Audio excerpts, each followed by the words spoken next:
2024 ఐపీఎల్లో దూసుకుపోతున్న Chennai super కింగ్స్కి shock తగిలింది. Bangladesh star pacer Mustafizur Rahman ఐపీఎల్కు దూరం కానున్నారు. మే 1 తర్వాత ఈ లెఫ్ట్ ఆర్మ్ పేసర్ అందుబాటులో ఉండడు. బంగ్లాదేశ్ మే 3 నుంచి స్వదేశంలో జింబాబ్వేపై 5 టీ20 మ్యాచ్లు ఆడాల్సి ఉంది. దీని ప్రకారం ఏప్రిల్ 30న ముస్తఫిజుర్ బంగ్లాదేశ్ చేరుకోవాల్సి ఉంటుంది. అయితే మే 1న పంజాబ్ కింగ్స్ సిఎస్కే మ్యాచ్ ఉండటంతో బీసీసీఐ అభ్యర్థనల మేరకు బంగ్లాదేశ్ క్రికెట్ బోర్డు ఒక రోజు గడువును పొడిగించింది. ముస్తఫిజుర్ రానున్న 4 మ్యాచ్లు ఆడనున్నాడు.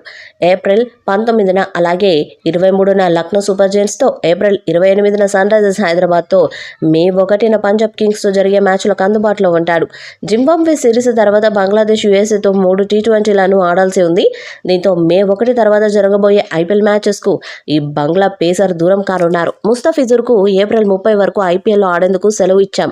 కానీ మే 1న Chennai super kings Chennai match ఉన్నందున చెన్నై బీసీసీఐ నుండి అభ్యర్థన మేరకు మేము అతని సెలవులను ఒకరోజు పొడిగించామని బీసీబీ డిప్యూటీ షహరియార్ నఫీస్ చెప్పారు. ప్రస్తుతం ఐపీఎల్లో ముస్తఫిజుర్ బాగా రాణిస్తున్నాడు.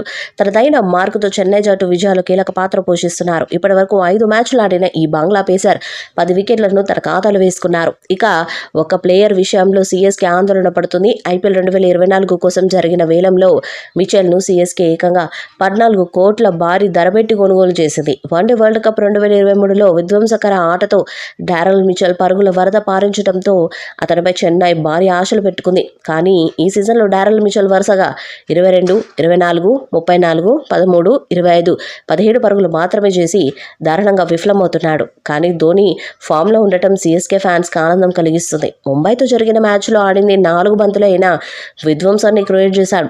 హ్యాట్రిక్ సిక్సర్లు కొట్టాడు. హార్దిక్ పాండ్యా బౌలింగ్ని పిండి చేసి ముంబై ఫ్యాన్స్కు మరోసారి చిర్రెత్తలా చేశాడు. ధోని 4 బాల్స్లో 20 రన్స్ చేయడంతో చెన్నై స్కోర్ 200 క్రాస్ అయింది. ధోని ఆడిన ఈ అద్భుత ఇన్నింగ్స్ మ్యాచ్ ఫలితాన్ని శాసించిందని చెప్పొచ్చు. అద్భుతమైన ఫిట్నెస్తో ఫీల్డ్లోనూ ఫ్యాన్స్ను అలరించారు ధోని. ఈ వీడియోపై మీ అభిప్రాయాన్ని కామెంట్ బాక్స్లో తెలియజేయండి. వీడియో మీకు నచ్చితే లైక్ చేయండి, షేర్ చేయండి, కామెంట్ చేయండి. మరిన్ని అప్డేట్స్ కోసం మన ఛానల్ని సబ్స్క్రైబ్ చేయండి. అలానే పక్కన ఉన్న గంట సింబల్ గట్టిగా కొట్టండి.